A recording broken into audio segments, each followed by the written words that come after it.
video is an open letter to the world. Enough. We have had enough. We as Africans are sick and tired of being belittled and overlooked for somebody else's humanitarian agenda. So allow me to make this abundantly clear. Africa is not a country. It is a continent, a big one, with 54 countries and a lot to offer. We could fit North America, China, and Europe in our borders and still have space. We are one of the biggest continents on the planet, and yet conveniently overlooked. When you ask me questions about Ebola, you should know that I've never even been to West Africa. I am 4,000 kilometers away, and whilst I know enough to differentiate the countries and some of the general customs, I cannot even begin to tell you what it's like there. When I tell you that I live in Rwanda, and you ask me, isn't that dangerous? I'm genuinely appalled by you who claim to be knowledgeable and up to date with global affairs, but you don't know that the genocide ended 20 years ago. When I told some people that I am Zimbabwean and South African, but I live in Rwanda and I've moved around to several countries in Africa, I was asked whether I was a refugee, because I couldn't possibly have the wealth or reason to travel around my beautiful continent without the threat of death. I refuse to stand any longer and let people tell me about the country Africa where I'm from, where we are too poor to function, our government singular is corrupt, and we have no idea what we're doing.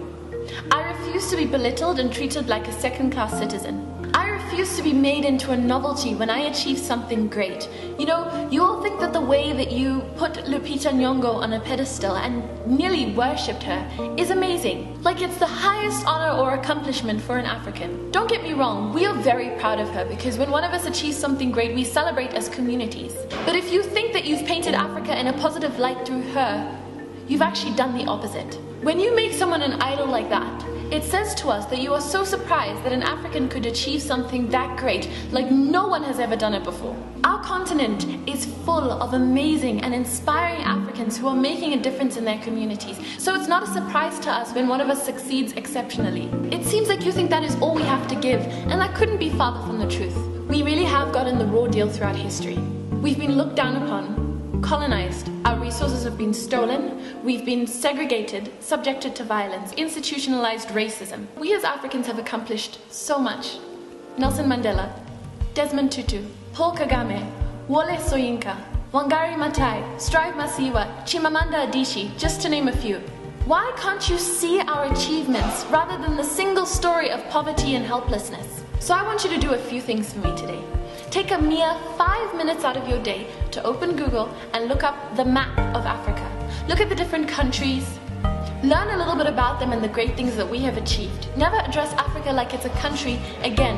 Next time you refer to a place in Africa, be specific. Don't ask if we speak African. Don't confuse it with Afrikaans, which is a Cape Dutch language mostly spoken in Southern Africa. Don't ask if we know each other just because we're from the same continent. Do not ever assume that we are poor or refugees. Don't ask if we live in huts. Don't ask if we live amongst wild animals.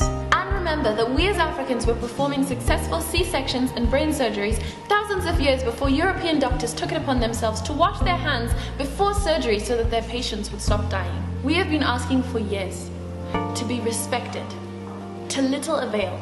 But today I put my foot down and I am calling you out. To quote Kapuscinski, "The continent is too large to describe.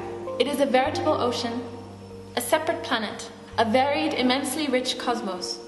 Only with the greatest of simplification can we say Africa." And so I say to you, the rest of the world, that it is time to pay attention to us. We are very quickly overtaking you and we refuse to be overlooked any longer. From Iwani Mawacha. If you want to know more about the points that I've raised in this letter, please follow the link down below. I will also be posting it to my Tumblr page from where you can reblog and share it to other people. Thank you for watching this video. Please subscribe to my channel, follow my links down below, share, like, and comment. I would love to hear your thoughts. My name is Iwani Mawacha, and this is Pepper and Soul, my YouTube channel. And I will see you next time I post a video.